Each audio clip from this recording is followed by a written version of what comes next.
about the Kia Forte EX Plus, and we're going to compare it to the Kia Soul EX Plus. And I like these because the options are very similar, but the cars are very different. And although they're different, there's a lot of similarities. Same engine, same transmission, a lot of the same features, LED headlights, LED taillights, sunroof. So a lot going on that's the same in these cars, but I'm gonna compare the pros and cons of each, and we're gonna go really in depth in this video. So we spend about a half an hour doing these things, because if you're shopping for one of these cars, you want to know the details. The other reason that we're live is because that allows you to join in on the live broadcast and ask us the questions and go from there. So what we're going to do is, if you're looking for the content of this video and you're not watching live with us, it's 2 o'clock in the afternoon. If you're not watching live with us, just skip ahead to the 3-minute mark, and that's where we'll get going. If you want to know what we're going to do in the next couple minutes, I'll show you. We're going to show you how to join us live if you want. Let me just flip the camera around here. Will you do a review of the 2021 Telluride S? Well, we are based in Canada, so we will do the Telluride EX, which is very similar to that. But yeah, we can absolutely do that for you. All right, let me just jump around here. So what you do to join us live is you go to YouTube and search for Brantford Kia at 2 o'clock Eastern time. And if you refresh the page exactly at 2 o'clock, which is what we're doing right now, you will see our live video tab right here. If you see that and you click it, you will go into our live video tab. Ooh, we get to watch another John Bear Cadillac ad. They've had 3 in a row for me. All right, we're gonna skip the ad. You can see some of our comments are in there. People reminded me to get the keys, which is always a good reminder. I don't have the keys because they are in the ignitions right now. All right, so we're gonna talk about news, what's going up. Don't forget Teddy. So I forgot Teddy 2 days in a row. There's Teddy over there. He's got a new chair. He hangs out with me at my office, so we're all good. I think we're pretty much prepared today. I think, maybe not. Good morning from Guam. Well, that's kind of cool. Hello from Guam. All right, hello to the regulars. Okay, so news. Next week, huge week going on here. The Kia EV6 gets its worldwide debut. We're going to talk about that. The Kia Stinger in Canada, the new revised version, gets its Canadian debut on, I believe, Tuesday. We're going to talk about that. So we've got a lot going on. Which Kia drives best in the snow? Good question. Normally what we do is we go off topic around the 30-minute mark. So hang out with us. I'd be happy to answer that. Woo, EV6, yes, people are excited about these kind of things. So that's the really big news. We've also got the Kia Carnival coming into our dealership at some point. We're gonna have as many videos as we can on that soon. I'm hoping to have more big news to announce soon, but we'll have to wait for that. So there we go. All right, got some interesting comments going on. If they are off topic, guys, like I'm talking not about Kias, not about these cars, I'm gonna just kick you out of the chat. So there's a couple comments going in there that have nothing to do about anything I would possibly talk about. You can go off topic if it relates to what I do. So there we go. All right, so we're about, we're at the 3-minute mark right about now. All right, welcome. Thanks for joining us. So the other day we talked about one of my favorite Kias, and it was the Kia Seltos. And some of my favorite Kias, they have to meet certain restrictions, certain things for me to call them my favorite. And these two are also kind of in that favorite category. One of the key things they have to be is they have to be affordable to the masses. And these cars are. Now these are a step up from the bottom level. We've done a base car review on a lot of these cars in the past, and we can continue to do base car reviews. And I will do that again in the future. These ones are more in line with the cars that I think you should go for if you can spring for it. So again, I'm not telling you to buy something that's unaffordable to you, but if you're in that thing, I don't know if I wanted the higher trim or save some money on the lower trim. These are the higher trims that I think are worth going for, and neither one of these cars is fully top of the line in its class. Trying to get the camera to jump back. There we go. So what we're looking at is 2021 Kia Forte. This one has the darker rims this year. This is an EX Plus. We had the same style rims before, but now they are a little bit more tinted and dark. And of course, we've had that on the Soul EX Plus for a while. So you can see them right over here. So we're gonna go through these cars pretty in depth. 17-inch wheels over there.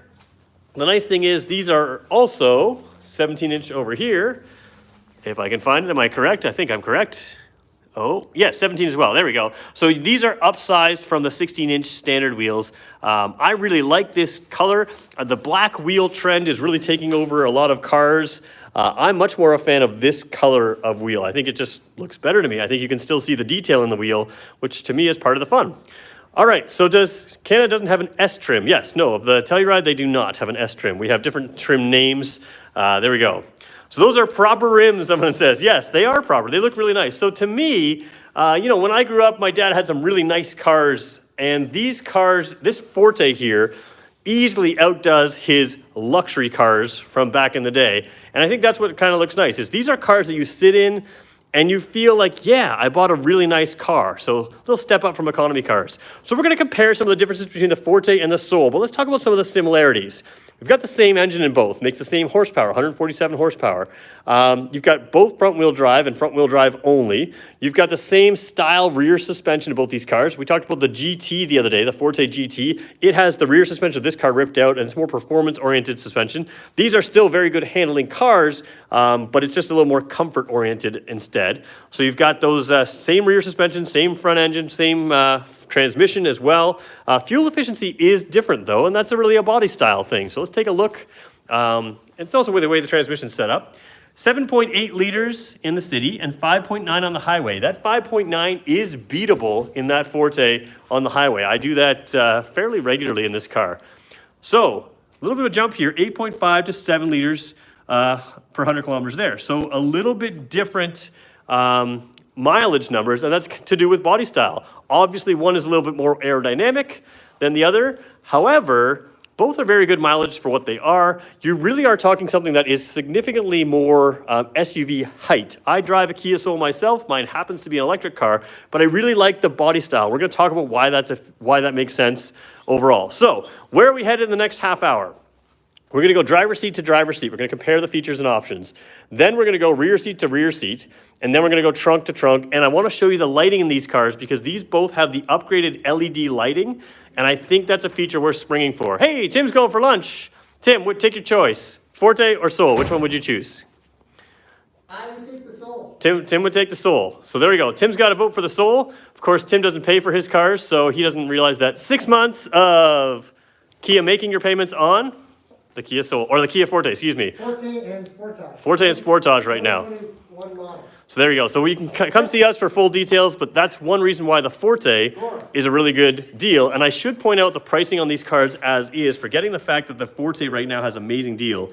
I always look at MSRP if you're comparing prices in my videos and I quote it anywhere. I'm talking MSRP, $22,795 for this car. So it is a little bit less expensive than the Kia Soul over here, which is $24,995. Now you'll see that a lot of the options and features are similar, so you do pay more for that SUV style body. There are some reasons that you pay more for that, but again, I keep coming back to over and over again, everybody has gone to SUVs. You can't even go to a Chevy dealer and buy a car in this class, or a Ford dealer and buy a car in this class, or a Chrysler dealer and buy a car in this class. They're all moving you to SUVs. If you are looking for the best feature set per dollar, it's really hard to beat the Forte because, again, these cars are equipped very similar, and you can see that price difference already coming into play. All right, let's jump in this car here. First thing you're going to notice when you get in, cloth seats. I like cloth seats. That's a selling feature for me. I don't want leather if I can avoid it, and this one has it. They are very comfortable seats. You have a lever here that makes it height adjustable, so you can move it up or down. You also have a tilt and telescopic steering wheel, which means your steering wheel can go up and down and in and out from the dash, which is very comfortable, very good to get comfortable. If you're sharing this car with someone, you can find that people of multiple sizes can get into this car and feel very comfortable. All right, let's jump in. A lot to talk about in this model, and again, very good deal. Okay. Got some weird comments going on, and I will ban you if you talk about things that are not even remotely related to this car. All right, you're going to see the fuel mileage there. 27 liters per 100 kilometers. You guys always know that anytime you show a dealership car, it is not going to be accurate. The dealership's idle. They spend a lot of time idling, so don't worry about that. Don't let it skew your view. All right, left side tach, right side speedometer. And you've got the center display, which has a multi-information display is what I like to call it. It's got a lot of things on here. We've got lane keep assist. We're going to talk about the safety features in a second. Driver attention warning, we could turn that on later as well. And tire pressure monitors, that's standard in all these cars. Lots of things in there. So you've got lots of stuff in here. Sometimes I like to leave it on something very simple like the digital speedometer. So very clear, very easy to see. As we move across the dash, you have the same touchscreen as the Kia Stinger. Now, I can continue to say that until Tuesday, because on Tuesday, the Kia Stinger is going to be announced with a 10.25-inch screen. This is the 8-inch screen. You can see a lot of Stinger elements in here. You've got similar style vents over there. This car used to be called the Baby Stinger by a lot of people when it came out. It won 2019 Small Car of the Year, so you can only win that, as far as I know, the first year. So they won that in 2019. While I'm showing you this, let me show you the clear backup camera. So when you're filming a screen, that's the worst way to, show clarity. But you can see the lines in the floor there, nice, clear, big backup camera. So easy to see there. Now, one of the benefits with this backup camera is you do have lane departure, blind spot detection. So that means when you're driving forward, if someone's in your blind spot, you'll get a warning with beeping and with the light in the mirror. When you have blind spot detection in a Kia and you have the car in reverse, you will have what's called rear cross traffic alert. So when someone crosses my path from outside of my vision, I will get a warning with arrows, hey, someone's coming from this way, and a beeping thing. Now, interestingly, you can see I'm here in a garage.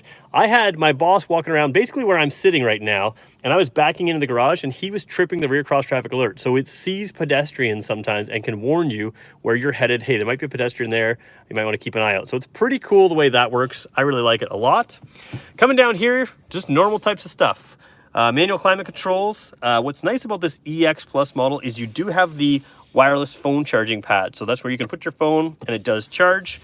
And if you have wireless charging, and then of course you've got the USB, and a 12-volt port. That USB port in the center connects you to Android Auto and Apple CarPlay, which means this vehicle has navigation through your cell phone. And Android Auto and Apple Maps are the most up-to-date maps in the world, so that's a really good feature. Coming across the center here, you do have cruise control here. So you're going to see cruise control here. These controls all control that center display that we talked about before. And then you keep going across the steering wheel and you've got your Bluetooth and audio controls. You do have automatic headlights, like I mentioned before. They are the LED headlights, really worth jumping up for. We're going to go back to safety features. Lane keeping assist. This car, just like a Tesla, many Teslas you hear about Tesla Autopilot, this lane keeping assist gives you a lot of the same feel as Tesla Autopilot. It is capable of steering the vehicle itself and keeping it centered in a lane when it sees the lane markers above 60 kilometers an hour. It is a feature I use all the time on my car.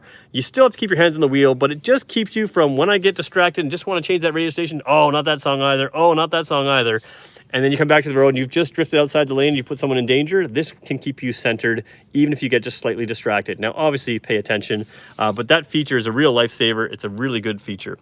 Coming down here to the transmission, this is the automatic transmission. You can tap it this way and you can shift it up and down. Now, interestingly, this car, when I tap it this way, even though it costs less than the Soul, throws it in sport mode. Let's talk drive modes for a second, because this one has normal, and it has sport, and it has a smart mode. The smart mode is what I really recommend driving this car, and it works really well to give you both great efficiency as well as reading kind of when you want to get a little aggressive, and it kind of jumps the car up to sport mode and then right away puts it back. And if you drive like me, I don't drive aggressive all the time. I drive normally, like to get good fuel efficiency, and that's what the smart mode does. But every now and then, you kind of want to give it a go for a couple blocks or whatever it is.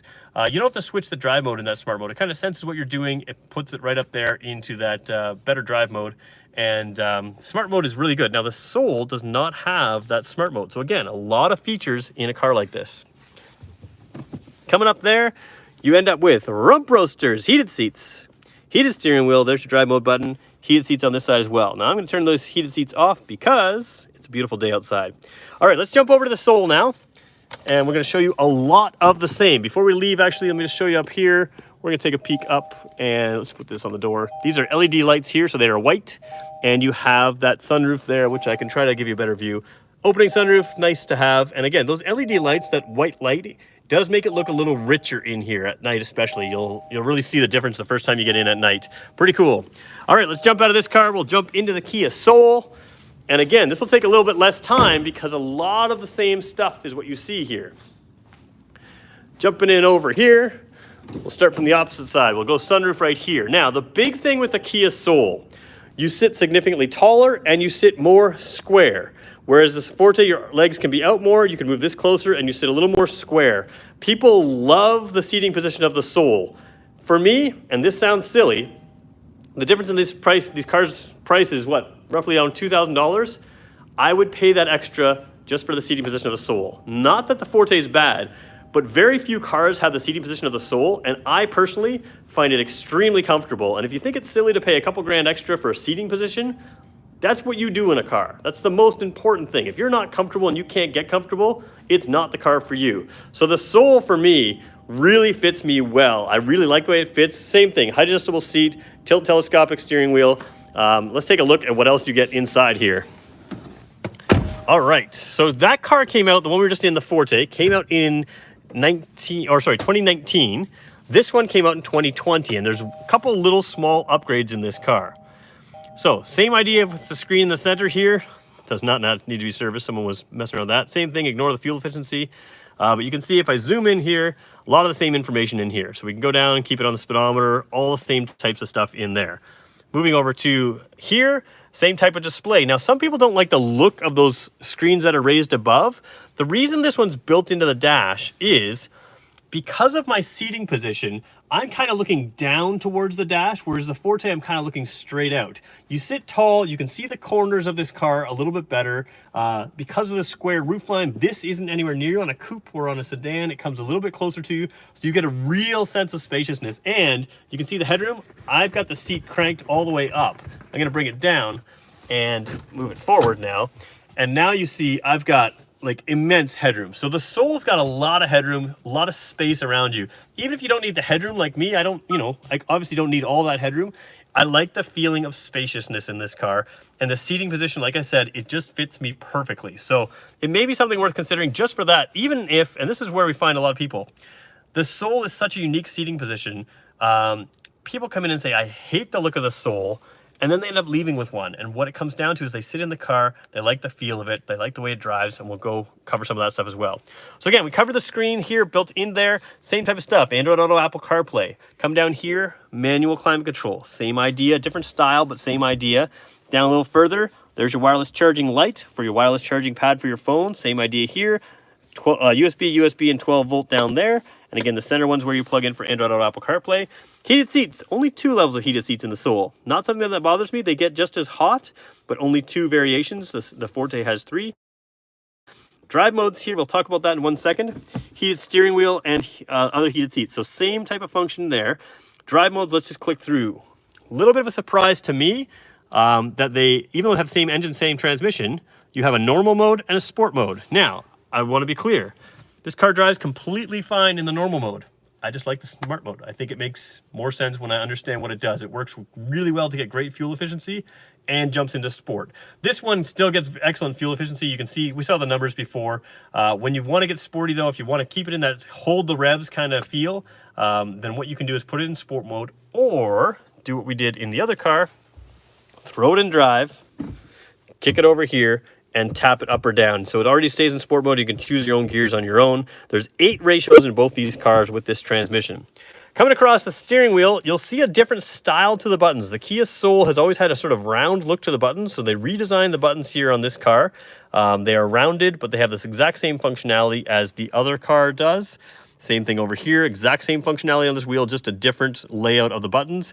One thing you do get in the Soul with a little extra money is you have the automatic headlights that are LED, but you also have the automatic or the fog lights that come on with that. A couple other little features. We talked about the lane keep assist. It's identical in both these cars. Blind spot detection, rear cross traffic alert, identical in both these cars. You do have this auto stop start. So a lot of you guys complain about that feature because you've driven it in other vehicles. Works great in the Soul. When you come to a stop sign, if everything's good with the car, if it doesn't need a ton of heat or anything else, if it doesn't need the engine to be running, the engine shuts off. And as soon as you release the brake pedal, it instantly starts up and it works really well. It's something that I like quite a bit. And flip the camera around. So there we go. That works really well. The other thing you have in this car, LED lights again. So again, same. And you got the sunroof we talked about here. So we're going to take your questions now. We're going to go back, take your questions. So if you have anything, start writing your questions right now. And then we're going to go rear seat space and trunk space. And that's where these cars get a lot different. Both are very good, but both are different. And again, seating position is a little bit different, but features-wise, basically everything's the exact same at this point. So let's jump out of the car for a second. And if you have questions about these 2 cars, feel free to ask me them. Do me one other little favor. We're going to get about 100 to 200 people on in this video easily. All I ask is you hit click. I know there's 22 of you on right now. Click that like button for me. It really helps me out. If I can earn your like, I'm hoping that it's not too much of a commitment for you to hit that like button. So that would help me out. Let me just see what we've got here. A couple questions. Oh yeah, some people telling me to hit likes. All right, so we'll compare a Soul to a Focus. I could, but the Focus isn't sold anymore, so yeah. Okay, we'll show that. Some people's comments got hidden. So if you write a lot of the same type of things, it'll automatically hide your comments. Looks like we have some issues in here with someone. Okay, I think we're okay. Okay. So if you have any questions, I'm not seeing any questions here. There we go. I feel like the Soul could have been a great all-wheel drive car. Yes, I agree. So let's talk about the Soul as an all-wheel drive car. Yes, it could have been a great all-wheel drive car. However, they brought out the Seltos instead. The Seltos, to me, is a better all-wheel drive car. You've got more trunk space in it, you've got a little bit better ground clearance in it, and it differentiates itself a little bit from the Soul. We all wanted the Soul to be an all-wheel drive car. I think some of us have kind of changed our tune from a dealership perspective, allowing the Seltos to come in with all-wheel drive and the Soul to be a front-wheel drive only car. That works fine with us as a dealership, but I hear you as a customer. Certainly if you want a Soul all-wheel drive, consider the Seltos. You get a lot of the same features, but you don't get the same styling. So, all right. 2020 Soul better than is the 2020 Soul better than 2021? Only in one way. The 2020 Kia Soul on some trim levels had a little tungsten element in the windshield. That was a little element there that defrosts the snow and the ice. That was not continued on for 2021. It's the one feature that I love on my car. It's not in the 2021. Tried the Seltos and the Kia, and I bought the Soul. Was more fun, but wish it had all-wheel drive. Totally makes sense. Yeah, a lot of people like the Soul, but yeah, I get they wish it had all-wheel drive. In the Forte, does the smart mode beat the projected fuel economy over a tank of driving? Okay, that's a really good question. Does the smart mode beat the fuel efficiency ratings? So it's not so much the smart mode, but if you were trying to beat the fuel efficiency ratings, that's the one to use. I don't have an issue driving on the highway exceeding 5.9 liters per 100 kilometers in this car. That's really, really good mileage. So I used to have a Camry hybrid that was rated for 5.7 liters per 100 kilometers. This car on the highway is more efficient than that old Camry hybrid was. So the level of efficiency you get in this car is excellent. If you want to get efficiency and you drive efficiently, what's going to get you better mileage is the way you drive. Be gentle on the pedal, don't accelerate too hard, coast a little bit, don't do a lot of braking unless you need to, because when you brake you have to accelerate again. But the way you drive is going to matter more so than just the drive mode. But yes, that smart mode is the one I would use for efficiency. So great question there. Okay, I think that's all we've got. So we've got some people jumping in here. Looks like we had some poor comments in the past. I didn't see them, guys, so bear with me for a second. Okay, so let's keep going here. Forte 5 redesign coming in 2022. Yeah, I haven't had any information on a 2022 redesign of the Forte. We know that the Elantra has been redesigned on a new platform, so it's possible, but we'll have to see. On the navigation, the map shows a green dot on the roads. What are those green dots? I don't remember. I have to double check that. So I'll have to get back to you about that one. All right, let's go rear seat to rear seat, trunk space to trunk space, and then I want to go some lighting stuff, and we'll go there. So rear seat here. You do have an armrest in there. No heated rear seats on this trim level. I know in some trim levels I've showed you heated rear seats in the past, not here. What I'm gonna do is show you my head as we get in. Take a look. These are still very easy to get in and out of. A lot of small cars are not easy. Mazda 3, if you're looking at that car compared to this, you're not gonna fit back here as well as I do right now. So I've got decent headroom, right? Plenty of headroom for a 6-footer. I've got good legroom as well. You can see my legs are on the seat. That really matters for comfort. I know I always point that out in my videos. A lot of people kind of wonder why that matters. Because if your knees are like this, and we have a Tesla sort of up like that, if that's how they are, we have a Tesla Model 3 out there, that's how you sit in the back of a Tesla Model 3. It's not a place you're going to be comfortable for a long time. When you can spread your weight out across your legs and not just focus it just on one hip point, one point down there, you're going to be more comfortable. So you're going to be comfortable in this car. Now, I will say, for my relatively long legs, I'm not putting a ton of weight right here. It's going to be a little better in the Soul, which you'll see in a second. So we'll look at the same thing in Soul. You can see sitting behind myself, I've got tons of room here. This seat in front of me could rise up a little bit, give me a little bit more toe room, but I've got enough. It's my toes are tucked under the seat. I'm comfortable back here, and I could go on a 3-4 hour trip back here quite comfortably. We're going to show you the Soul in one second, but let's just show you one more feature back here.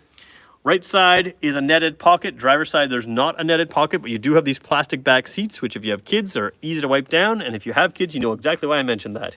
Vents back here as well, bottle holders in the door, and soft touch armrests in the door, which is not something you get on all of our SUVs. These are nice, relatively squishy, which is kind of a nice, more comfortable environment. So jump in here, or jumping out of here. We're gonna go over to the Soul, do the exact same thing. because the sole, this is where the sole does very, very well. If you're regularly taking adults, it may be another reason to consider the sole. Same type of armrest in both the cars. This one happens to be down, that one happened to be up. Again, you're gonna sit more square in here. You can see there's already a lot of room there underneath the seat. Let's show it back to me as I jump in. A taller vehicle is gonna be a little easier to get in. I don't have to duck my head quite as much, and I've got more headroom again. So like quite a bit more headroom. Now, I could be really tall. In fact, I can't even accidentally touch the ceiling here. So you feel, again, it feels more spacious. So headroom is about two things. One, if you fit, it's good enough. In the Kia Stinger, the rear seat, I fit. I've got a little bit of extra headroom, and that's good enough. It's great to be in that car and be comfortable. Once you get a little bit extra room like this, the car feels bigger. And that's the real benefit of the Soul. It's much shorter in length than the Forte, but it feels much bigger to your passengers. All right, flip the armrest up. Show you down here. You can sort of see, again, my legs flat and weight supported. There's not a lot of ways I can lift my legs off the seat without lifting them off. So you've got good supportive seats, a good angle here to the back, and same idea as the Forte. You have a pocket back here. This one looks like an artificial leather. It's not real leather, but it looks like an artificial leather. And then a plastic back seat, same thing. You can wipe that down if your kids get it dirty. No vents back here, but that doesn't mean there's no airflow. There's airflow underneath the seat, and you do have the USB port down there. Same thing in the doors here. I'll show you them as we hop out. The door, you have a bottle holder there, soft touch right over here. All right, 26 minutes in, we're gonna do the teddy bear test. I wanna show you the Kia Soul trunk first, and then I'll go Forte. Kia Soul, right now, there's two ways you can have this trunk. Let's take these floor mats out. This is the lowered position. This is gonna be more space than the higher position, obviously. So the reason you have it in lower position is obviously to give you more depth. You can see it would be up here. We're gonna raise it there in a second. If you have it in that higher position, it's basically a flat floor here. And if you folded the seats down, it would be a complete flat floor right into the seats there. When you buy a Kia Soul, you have a spare tire there. I should point that out as well. The Forte is not gonna have that. So that's part of the extra cost as well. LED fog lights on this one and that spare tire. So when you fold this down, the reason you buy a hatchback, the reason I like hatchbacks, when you fold those seats down, you can go to your Lowe's or Home Depot, buy a dishwasher and throw it right in there and take it in your home, even though it's a very small car, significantly shorter than the Forte. So we're gonna show you, we're gonna give as much space as we can for Teddy Bear, and we're gonna show you how much space we can give him. Again, if you have a lot of cargo space, you're gonna put that down and keep it there. Teddy Bear is a lot further away than I thought he was, so bear with me for a second. If you've never seen my teddy bear test, we use the same teddy bear in all of these videos. So if you ever see me throw a teddy bear in, you can compare the trunk space based on how teddy bear fits in there. All right, teddy bear is jumping in. What I always do is I put his belly up against the back of the seat there. So you can sort of see he's waving at you there. Teddy bear in a Kia Soul has enough space here, I would assume, for like one of those folded up strollers for a car. And of course, you can stack stuff taller. So you've got a lot of space to stack stuff taller. And again, if you fold the seats down, a lot of room. Where you gain a real benefit here in the Forte, and I have to pop this Forte. Forte does not have a button on the back here. The Forte 5 does. But you have to pop this here or with the key fob, which I don't have on my hand. If I had a key fob, I could do that. Where you gain in the Forte is in floor length. Now you can imagine if you went to Lowe's or Home Depot and you bought a dishwasher, there's no possible way you're fitting it in this car. So if you occasionally need a ton of trunk space, the Forte is gonna allow you to take those big boxes in. If your regular use for the trunk space is a little bit less floor space, then the Soul will be fine. We have a Soul in my family. We do our week's worth of grocery shopping. It's all easily fits in the trunk without any issue. So it's not by any means small. There are certainly floors with small trunk space in that small crossover class. But when you get a Forte, check this out. Teddy Bear's tummy is against the back, and his body, basically he could squish his arm in there, and that was it in the Soul. Now you've got all this extra floor space, and there's a lot of extra floor space. You could basically fit 2 teddy bears on the floor here and still have a little bit of room above him, because you can see it bumps up right at that metal area and comes back. So you've got a lot of trunk space in here, and underneath here, there's no spare tire, so you have more space there as well. No spare tire is pretty common for the class. They give you an inflator kit. You do have roadside assistance. Whether you're a fan of it or not, I get it. You could get a spare tire if you wanted to. I'm kind of okay without them now. It's kind of grown on me because I don't use a lot of spare tires. Hey, there I am in the background. That's kind of freaky. Anyways, so you do have some underfloor storage space to keep in mind if you're going camping or something like that, you can fit it in there. So again, larger items fit in the Soul, but more floor space without folding the seats down in the Forte here. All right, let's take your questions now. If there's anything else, looks like there's some question that I missed. Do me a favor again, guys. I know I've already asked this before, but maybe you just joined us. Hit that like button. We're only gonna go for 30 likes today. I only need 7 more. So if there's 7 of you that have not hit that like button, just do me a favor, do that for me. Really helps me out. I kind of appreciate it a lot. All right. Back seats, that is, oh, okay, hold on, let me just see. The Soul seats should fold down and sit flush with the raised trunk level. Yeah, you know what? I'll fold the seats down in the Soul right now for you. I could probably put the seats down in both these cars, so maybe I'll do that if that's what you want to see. I want to show you the headlights for a second as well. Love the lowered trunk space. Yeah, the Soul EV is the best EV vehicle. I do have a Soul EV. I'm a fan of it. Any chance of the Forte coming out as a hybrid or an EV? No, is the short answer. The next platform is not going to be an EV. It might be able to be a hybrid, maybe, but I don't know about that. They are definitely creating a new platform for EVs that will not fit a gas engine. So you won't have like the gas Soul and the electric Soul. You won't have the gas Forte and electric Forte. There's a new platform coming out that will be different. So good questions there. On the navigation, oh, we talked about that. Okay, so I think we caught up for questions.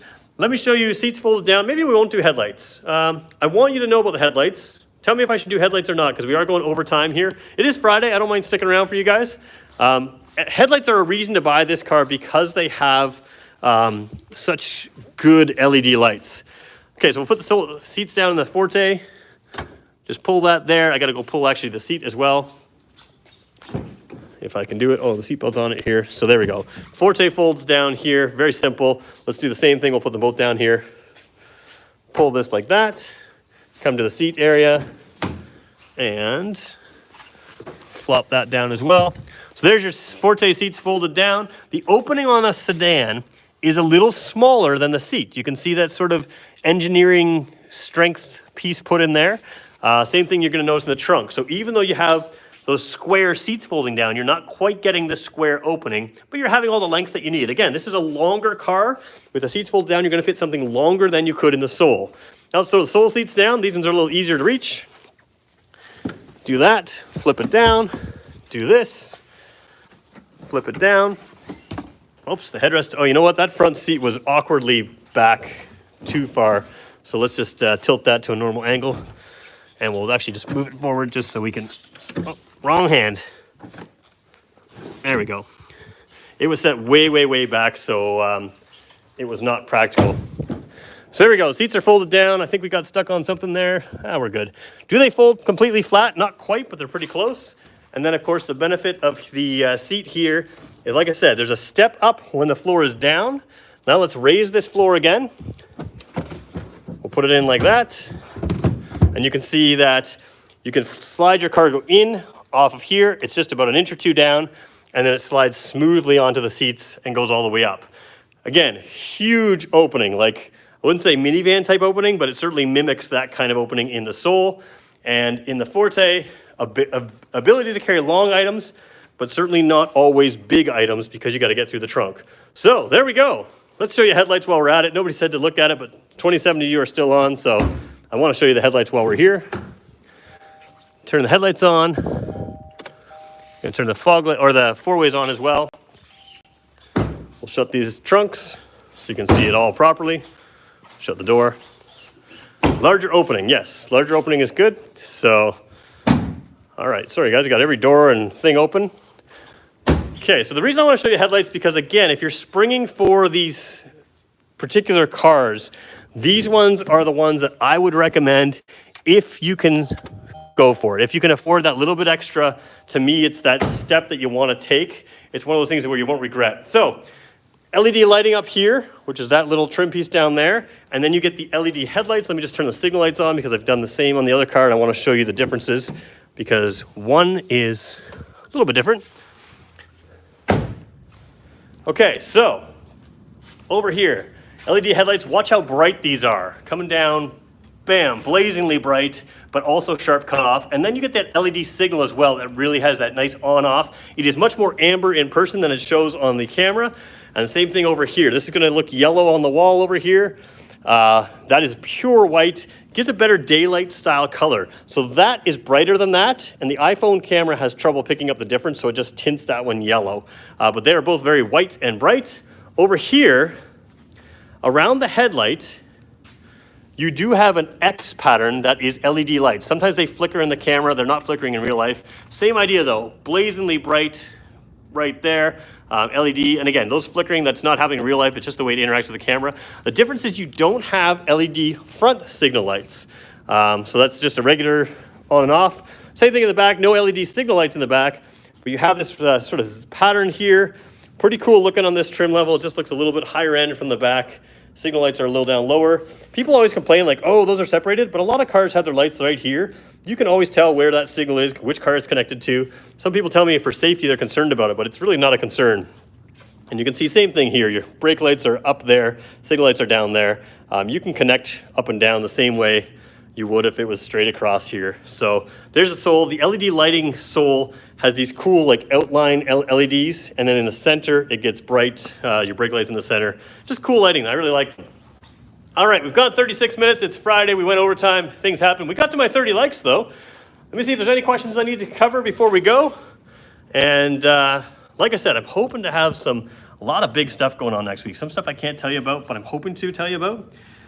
We'll take large opening versus the length. Angle large pieces of wood for extra length. Yeah. So people like large opening, love the headlights, love the opening. All right, I think we've covered it all. Oh, one more here. Lighting design on both are nice. I hope the 2022 Forte gets fog lights. Don't count on it. The funny thing is when the Forte was first introduced, there was a launch edition models, and they had little halogen fog lights down here, even though they had LED lights. The reality is these LED lights are excellent. You don't really gain a lot of benefit from a halogen light down there. They have not had them since those first like 500 cars in Canada. It just seems like there's not a huge desire for them to do. You can see you've got great coverage, really bright lights with that. So I don't think they're gonna do it. I would like it just for styling, but they don't put lights in for styling, they put them in for safety. Which Kia is better in the snow? Okay, so snow, what makes good in snow? Personally, I like a little bit of ground clearance. So the Soul has a little bit more of that. Out of these two, the Soul is going to be good. I do recommend winter tires if you're driving in the snow, regardless if you have all-wheel drive or not. That's a personal thing. I understand some people don't do that. And if you live in places like Quebec, it's mandated to do that. So the Soul out of these two, is it better, worse? I don't know. I just think the little bit of ground clearance can help sometimes. Certainly the Seltos is, if you're looking at about a small crossover that you really want to do well in the snow, Kia Seltos with all-wheel drive, really good option.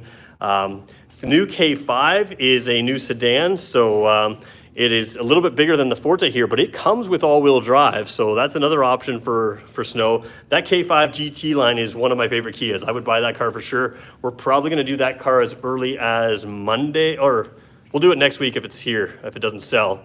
Floor mats with the foot styles, yeah, so in the snow, Sorrento's excellent, Telluride's excellent. Neither one of these are bad in the snow. They've all got really good traction control, really good stability control, really good ABS brakes that are very quick to react. So that always helps in the snow as well. Don't know if I answered your question, but I tried. I have a question about actually floor mats with the fish hook style clip. How do you remove the mats? Very carefully. Stick your hand underneath, pry it up, and it kind of comes back and out. So just get your hand underneath where that hook comes out like this. You're gonna put your hand behind the hook, and you can kind of lift that mat up like this and then pulls out and comes out. Hard for me to show you on video, but it's there's a trick to it. But like I said, when that hook is like this, just lift your hand in front of that hook and kind of lift that mat. It'll come off there for you, no problem. All right, guys, we're gonna leave right there. A lot going up next week. We did get a K5 in stock, and I was gonna do a K5 today, but I forgot that it was here. K5 GT line we will have next week because I like it a lot. Thanks everybody for watching. We're gonna talk to you again next week. A lot going on next week, so see you then.